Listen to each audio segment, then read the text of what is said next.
It all started with an envelope. A thin, ordinary envelope sitting on the kitchen counter of my new apartment. I remember staring at it for a long time before I even tore it open, imagining the relief that would come when I finally held the check in my hands. After scraping together everything I had to move into this new place, my old landlord owed me close to $2,000, money that could buy groceries, cover bills, and give me at least a moment of peace. But when I slid the folded letter from the envelope, that relief never came. Instead, I found a single sheet of paper claiming damages that I knew weren't real. A list of exaggerated charges with no proof, no photos, and no justification. The final line was clear. My entire deposit had been forfeited. My chest tightened as I read the words again and again. That money wasn't a luxury. It was survival. I'd already cut corners just to keep my head above water. Without the deposit, I was back in the hole. For a moment, grief washed over me. It wasn't just the loss of the money. It was the insult. The idea that my landlord thought he could take advantage of me so easily, without fear of consequence, and maybe, in his mind, it made sense. I was a black tenant in a city where landlords often assumed people like me wouldn't fight back. He figured I'd just let it go. But what he didn't realize was that I wasn't the type to back down quietly. I started replaying every detail of my time in that apartment. The walls I'd repainted, the floors I'd scrubbed, and the repairs I had done myself when maintenance requests went ignored. I hadn't trashed the place. If anything, I'd left it better than I found it. And yet, here I was, being robbed in plain sight.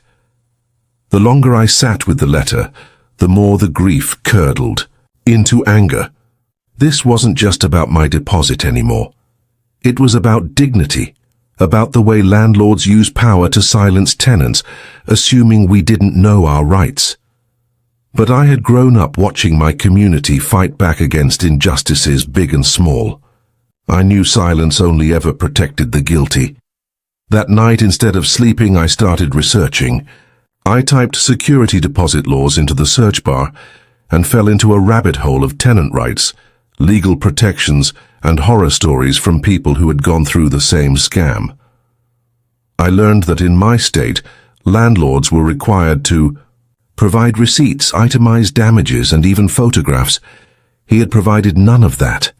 The more I read, the more furious I became. He hadn't just stolen from me. He had broken the law. And then something else hit me. If he had done it to me, how many others had he done it to? I remembered neighbors who had whispered their frustrations about losing their deposits when they left. At the time, I thought it was just bad luck. Now I saw it for what it was, a pattern, a scheme. A landlord who had built an entire side hustle on stealing from his tenants. My mind started racing. If this was true, he wasn't just a thief.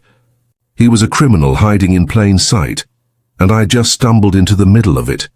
But anger wasn't enough. I knew from experience that emotion without action led nowhere. If I wanted to flip the script, I'd need to be smarter than him. I'd need evidence, so I began to plan. I gathered every photo I had of the apartment before I moved out.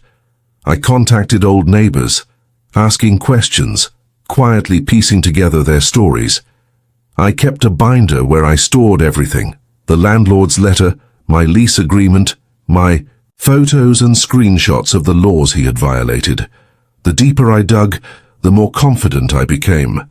He thought he had chosen the wrong tenant to mess with, but in reality he had chosen the worst possible one.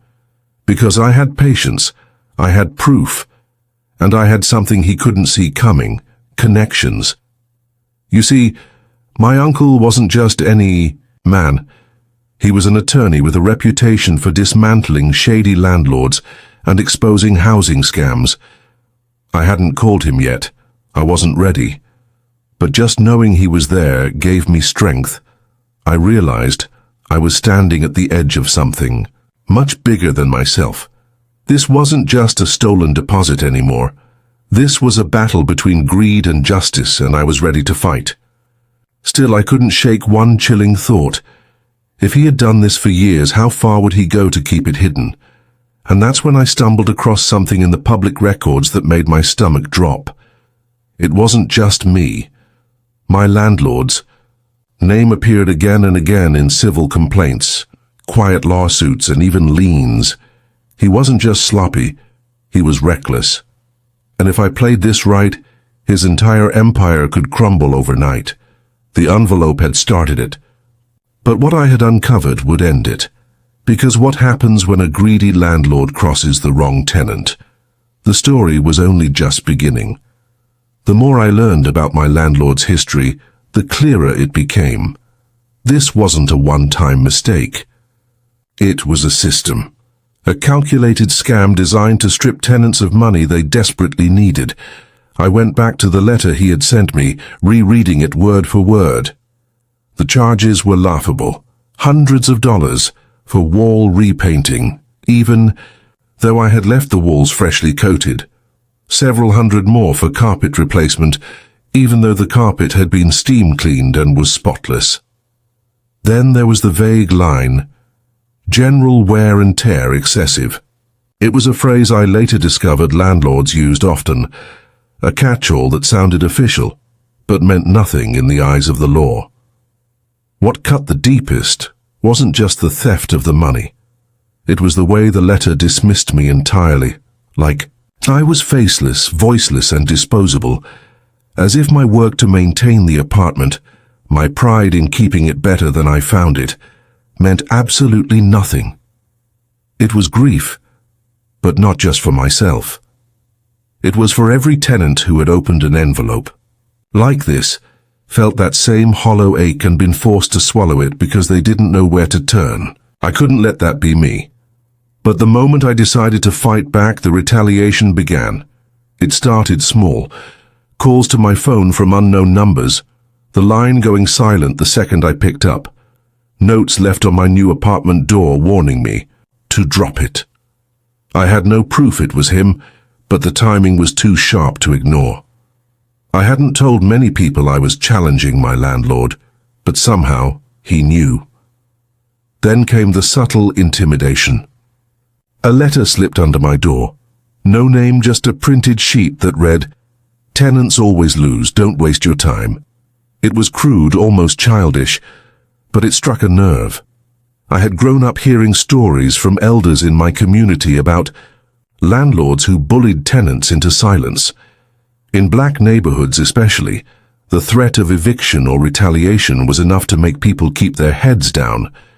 Generations had lived under the thumb of landlords who knew the system favored them. But I wasn't going to bow. I started to speak with former tenants. At first they were hesitant, but as I shared my story, the walls began to crack. I heard the same complaints over and over: security deposits withheld without cause, unexplained fees, and sudden threats of eviction when tenants pushed back. One woman told me she had been forced out just days before Christmas. Another man said he'd been taken to court for unpaid rent, even though he had receipts showing he'd paid on time. Patterns emerged, and the more I listened, the more the grief hardened into fury. My landlord hadn't just stolen from me. He had built an empire of exploitation, counting on people being too tired, too scared, or too poor to fight back. That realization lit a fire inside me. I filed a formal complaint with the housing authority. The process was long and tedious: pages of forms, copies of documents, and detailed timelines of events. It felt like shouting into a void, but it was a start. Then I went further. I began to document everything, meticulously. I created a binder thick with evidence, photographs, receipts, and testimonies from other tenants. Each page was a brick in the wall I was building, a fortress of truth that I would one day lay before a judge. But the more I pushed, the more aggressive the landlord became. One night as I walked home, I noticed a car idling at the corner near my building. Its headlights stayed fixed on me until I disappeared inside.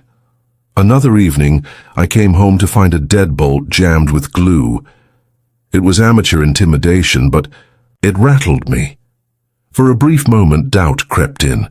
Was I making a mistake? Was I putting myself at risk for money I might never see again? But then I remembered the faces of the tenants who had told me their stories. The woman who had lost her home at Christmas, the man who had been dragged into court for no reason. My fight wasn't just mine anymore. It was theirs too. I pressed on. I dug deeper into public records, pulling up lawsuits and liens tied to my landlord's name. He had settled with tenants in the past, always quietly, always with non-disclosure agreements. It was a pattern. He would pay off the strongest. Cases to make them disappear, while countless others suffered in silence.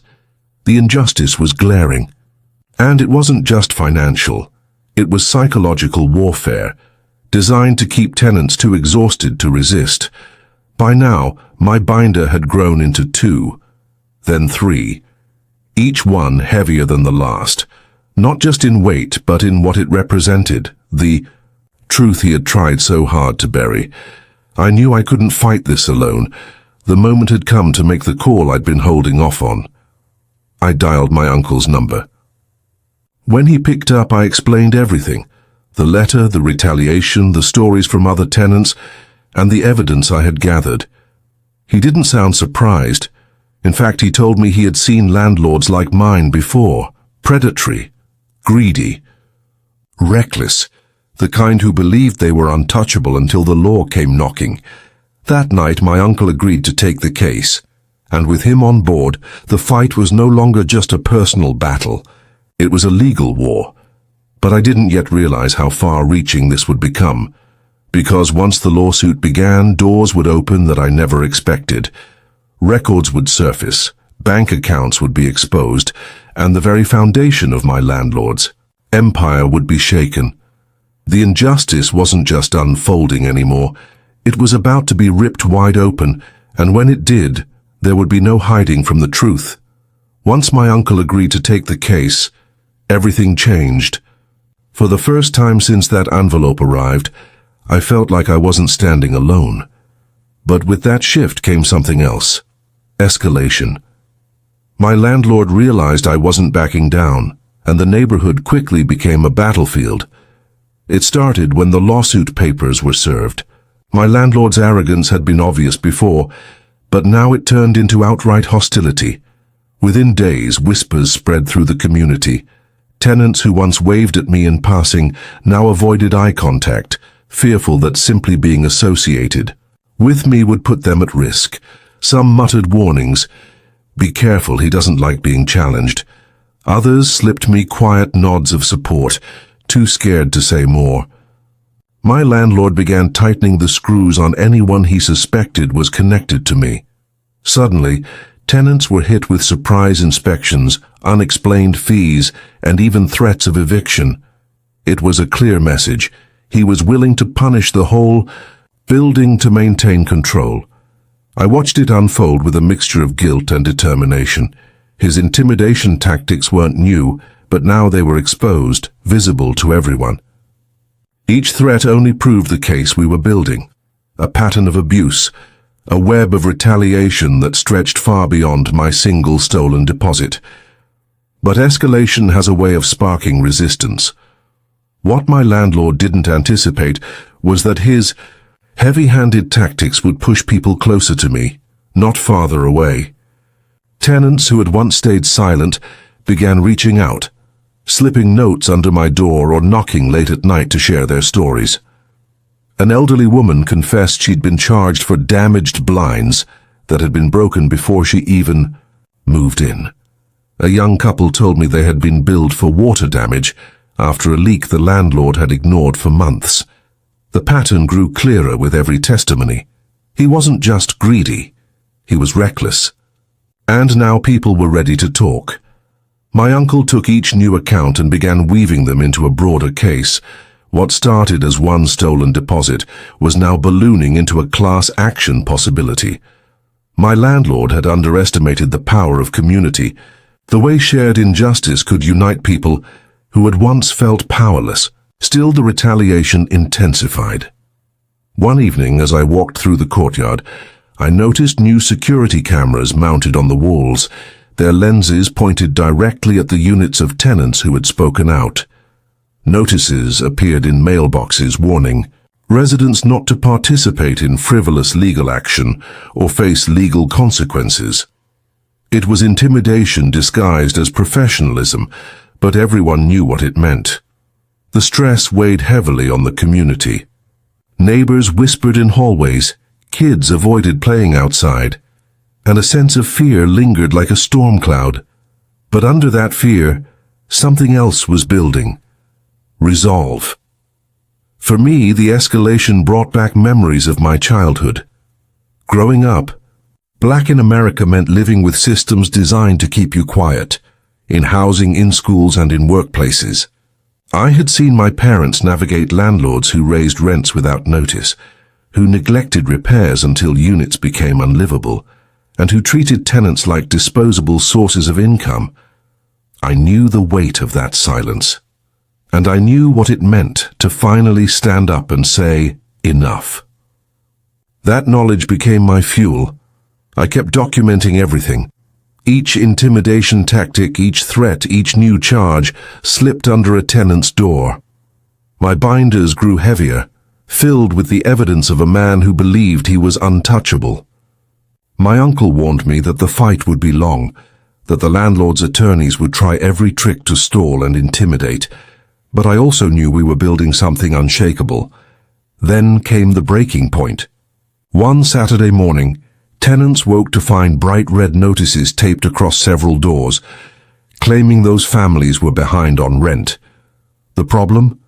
Every one of them had receipts proving they had paid in full. It was a scare tactic, a bold, illegal attempt to create chaos and fear. Instead, it backfired. By that evening, the courtyard filled with tenants holding copies of their receipts, comparing notes, and realizing they weren't alone. It was the first time the community openly stood together, not just whispering in private, but facing the injustice head-on. I stood among them, binder in hand, watching the shift happen. Fear was giving way to anger, and anger was giving way to unity.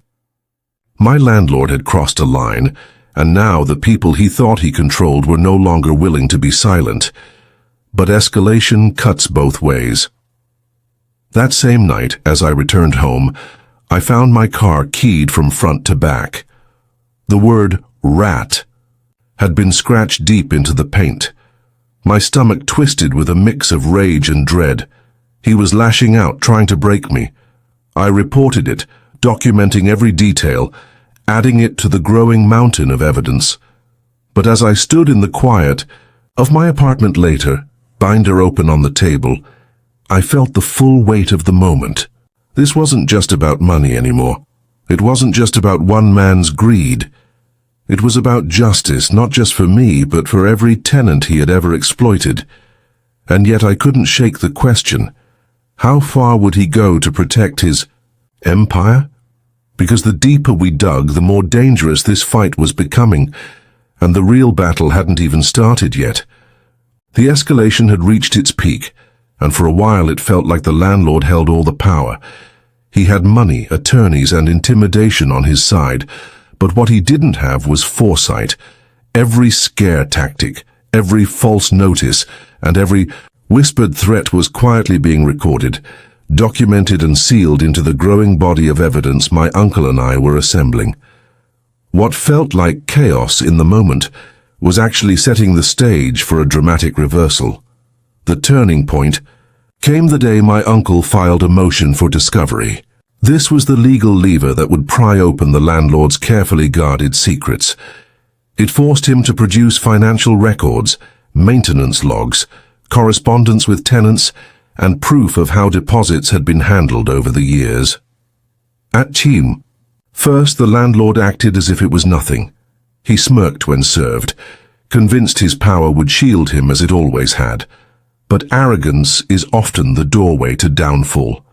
The records, when they finally arrived, told a story he never wanted revealed. Security deposits weren't held in a separate escrow account as required by law. Instead, They had been funneled directly into his personal accounts, mixed with rent, payments, and even credit card charges for vacations and luxury shopping. Maintenance logs showed years of ignored requests, with notes like, "Stall repairs, they'll give up." The arrogance that had once felt like intimidation was now captured, in black and white, undeniable evidence of exploitation. When my uncle spread the documents across his office table, it felt like watching a magician reveal the trick behind a long, frustrating illusion. Everything suddenly made sense. This wasn't a landlord mismanaging funds. This was a man, systematically, stealing from dozens of tenants, hiding behind fear and silence. And now the silence was broken. Word spread quickly. Once tenants realized their deposits had been spent on things like spa retreats and sports cars. Outrage replaced fear. The same neighbors who once avoided eye contact now knocked on my door with copies of their own records, eager to add their voices to the case. A class action was officially filed, transforming one tenant's fight into a full-blown community battle. The energy shifted in the neighborhood. Where there had been whispers, now there were conversations. In the open, parents compared notes at the playground, elders gathered by mailboxes to share advice, and teenagers handed out flyers reminding tenants of their rights. It wasn't just a lawsuit anymore. It was a movement. The landlord, sensing the tide turning, tried a desperate counterattack. He sent out mass letters threatening eviction for participation in frivolous legal actions. He even showed up in the courtyard one evening, shouting about ungrateful tenants and conspiracies against him. But instead of scattering, in fear, people stood their ground, arms crossed, silent and unshaken. His power, once rooted in intimidation, was slipping away. The turning point wasn't just in the courtroom documents. It was in the collective spirit of the tenants, who had finally realized they weren't powerless. Still, the legal fight was brutal. His attorneys filed delay after delay, hoping to bleed us dry in legal fees. But my uncle was relentless. He knew the law, but more importantly, he knew the games men like this played. He countered every stall with motions of his own, every delay with pressure for sanctions. Slowly but surely the walls closed in. Then came the hearing that changed everything. We gathered in the courthouse, a group of tenants filling the benches behind my uncle. The landlord sat across the aisle, his usual smirk replaced with a strained glare. For the first time, he wasn't in control. My uncle presented the records, laying out how deposits had been misused, how false charges had been levied, and how intimidation had been standard practice.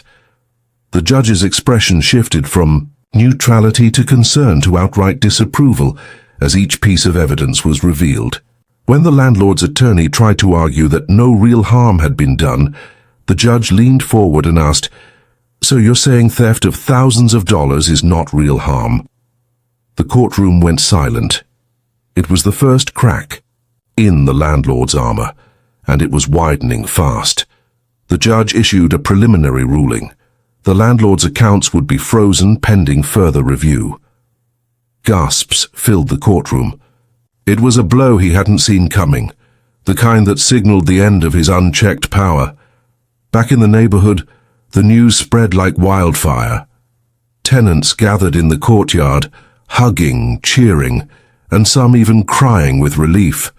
For years, they had been told they were powerless, that speaking up would only make things worse, and now, for the first time, justice was beginning to show itself. For me, the moment was overwhelming. I thought back to the day I found that envelope demanding payment, and to the knot of dread that had settled in my chest. That moment of grief had grown into something bigger, a fight that was now delivering results. The stolen deposit that had once symbolized loss was now fueling a collective victory. But my uncle cautioned us, this was just the beginning. Freezing the accounts was a step, not the final judgment. The landlord would fight harder now, desperate to claw back control. We had won a battle, But the war was still unfolding. That night, as I sat in my apartment, I looked around at the binders, their seats, and the records piled high. The landlord's threats no longer scared me. They fueled me. Because now I understood the power of truth, the power of standing together, and the power of justice inching its way into a place it had long been absent from. Yet even as I felt that strength, I couldn't shake one thought. A man as desperate as my landlord wouldn't go down quietly. If his accounts were frozen today, what would he do tomorrow? The fight wasn't over. If anything, it was about to get more dangerous. When the landlord's accounts were frozen, it was a seismic shift. For the first time, his money, the very weapon he had used to crush opposition, was locked away from him. But desperation can make a man reckless. And almost immediately, he proved just how dangerous he could become when stripped of control. The harassment escalated overnight. Notices appeared on doors threatening immediate eviction if rent wasn't paid in cash directly to him, bypassing all usual methods. Maintenance suddenly stopped completely. Broken locks, clogged drains, and even dangerous electrical problems were ignored. It was as if he had declared war on the people living under his roofs. But instead of caving, the tenants fought back. Harder. What once would have been whispered complaints turned into public defiance. People taped copies of court orders to their doors, showing that they were protected under law. Groups began meeting in the courtyard every evening, strategizing, like neighbors preparing for battle. The fear that had once divided us had now become solidarity. And solidarity was something the landlord had never counted on. My uncle spearheaded the counterattack with precision. He filed emergency motions demanding the court enforce habitability, laws arguing that withholding maintenance was a retaliatory act. He contacted local housing authorities, city inspectors, and even the press. Within a week, inspectors were walking through the buildings with clipboards, cameras, and stern faces, documenting years of neglect. The landlord tried to intimidate them, barking about private property and trespassing, but the inspectors ignored him. The evidence they gathered was damning. Mold in basements, exposed wiring in hallways, broken fire alarms, and units that failed to meet even the most basic safety codes. When the story broke in the local paper, tenants unite against landlord. Accused of theft and neglect, the entire city took notice. What had started as one man's stolen deposit had grown into a scandal too big to hide. Suddenly reporters wanted interviews, advocacy groups offered support, and politicians began making statements about protecting vulnerable renters. The landlord's world, once built on silence and fear, was collapsing under the weight of exposure. But he wasn't finished fighting. Late-night knocks on doors became common. Mysterious men in dark suits asking questions, dropping vague threats about jobs, immigration status, or children's safety. Tires were slashed, cars vandalized, and security cameras mysteriously stopped. Working. It was obvious the landlord was reaching into darker corners to maintain control. Instead of retreating, my uncle doubled down. He filed restraining orders, brought in private investigators, and added charges of harassment and intimidation to the growing case. The more the landlord lashed out, the more evidence piled up against him. And then, the most symbolic act of resistance happened. One Saturday morning, the tenants gathered in the park across the street from the apartment complex.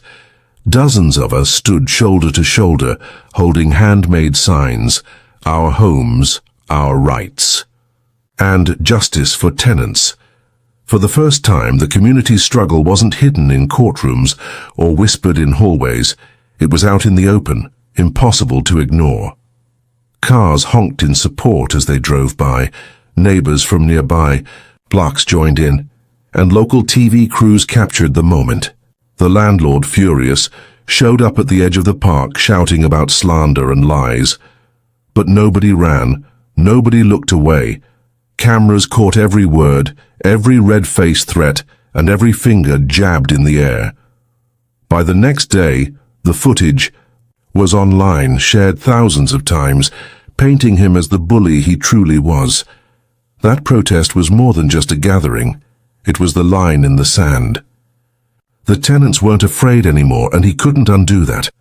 Meanwhile, the legal fight intensified. With his accounts frozen, the landlord tried creative ways to keep his empire afloat. He shuffled money between shell companies, transferred properties into relatives' names, and even attempted to sell one building off at a suspiciously low price. But every move was tracked, flagged, and challenged in court. My uncle moved with surgical precision, filing injunctions that blocked his every attempt. It was exhausting. The court dates, the paperwork, the endless waiting. It wore on everyone. Some tenants grew weary, worried that victory was still too far away. But then my uncle reminded us, every delay was another nail in the landlord's coffin. Every desperate maneuver only proved his guilt. And there was something else happening. Something bigger than any one case. Across the city, other tenants began sharing their own stories, inspired by what we were doing. Calls came in from people who had lost deposits, faced retaliation, or been bullied into silence. The landlord wasn't just one man. He was a symbol of a system that preyed on the powerless. And our fight was giving people hope that it could be challenged. The most powerful moment came during a community meeting organized by a local church. Tenants from other complexes packed the hall, standing room only, while speakers shared stories of abuse and injustice. When it was my turn to speak, I looked out at the crowd, faces of every background, age, and story, and I realized the fight had grown far beyond me. My grief over a stolen deposit had transformed into a collective demand for justice. The landlord, watching from the back of the hall with his attorneys, looked smaller than I'd ever seen him. His empire was crumbling, and there was nothing he could do to stop it. Still, my uncle reminded us the final battle was yet to come. The courtroom showdown where every piece of evidence would be laid bare, where the judge would decide not just the fate of our deposits, but the fate of his empire. We had fought hard, harder than we thought possible, but the war wasn't won yet. The landlord still had resources, still had tricks, and still had desperation to fuel him. And desperation can make a man dangerous. But standing there, surrounded by neighbors who had become family, with my uncle's unwavering resolve guiding us, I knew one thing. We weren't just fighting for money anymore. We were fighting for dignity, for community, for justice. And this time we weren't going to lose. The morning of the trial dawned heavy with anticipation. Clouds hung low over the courthouse, as though the sky itself understood the weight of what was about to unfold. For months, the landlord had dragged us through chaos, intimidation, and endless legal maneuvering. But today, the spotlight would shift, and the truth would finally be put on record. Inside, the air was tense. Rows of tenants filled the gallery, many dressed in their best clothes, as if to show the court their dignity couldn't be stripped away no matter how hard the landlord tried. Some clutched folders of receipts, photos, and letters, evidence of years of abuse. Others simply held hands, their presence a symbol of unity.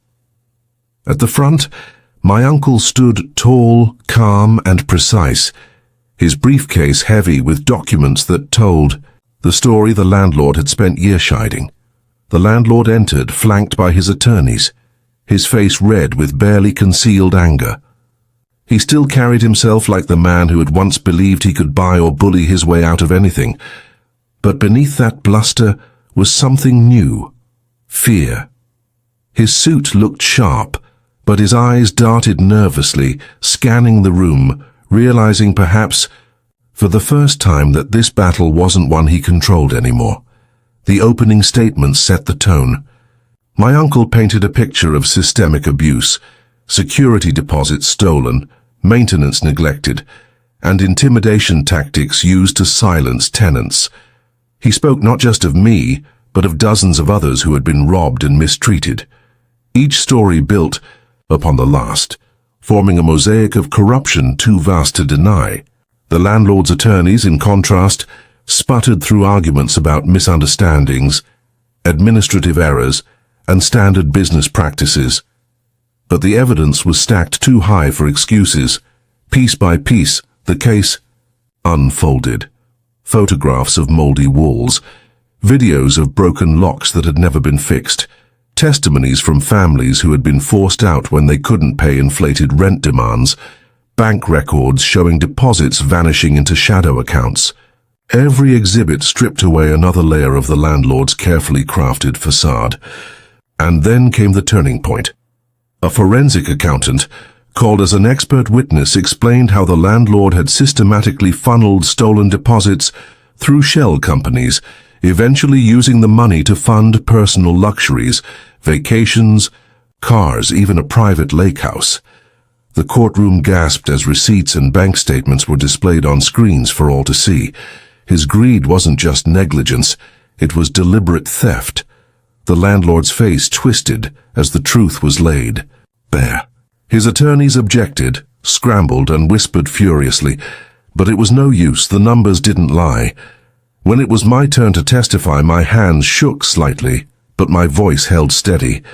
I recounted the story from the beginning, how my modest deposit had been stolen, how I was dismissed and ridiculed when I asked for it back, and how my neighbors had faced the same humiliation.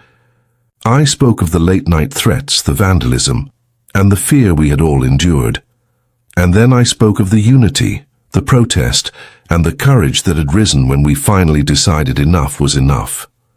Looking directly at the judge, I said, "This was never about one deposit. It was about dignity, about a community standing up to someone who thought we were powerless." Silence filled the courtroom when I finished. Even the judge's normally stern face softened, just for a moment. The landlord, given his chance to testify, unraveled almost instantly. His arrogance bubbled over into rage as he shouted about ungrateful tenants and government overreach. He accused everyone of conspiring against him, painting himself as the victim. But his outburst only confirmed what we had known all along. He was a man who believed he was untouchable until the law finally caught up with him. When closing arguments came, my uncle's words cut like a blade. This case is about accountability. When landlords abuse their power, when they exploit the vulnerable, they must be held to the same standard as anyone else. No one is above the law. The landlord's attorneys tried one last time to muddy the waters, but their voices lacked conviction. Even they seemed to know the end was near. The judge's ruling came down with the force of justice long delayed.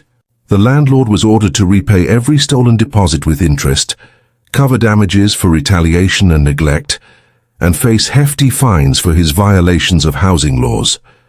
But the final blow was the announcement that his properties would be placed under receivership, meaning he had effectively lost control of his empire.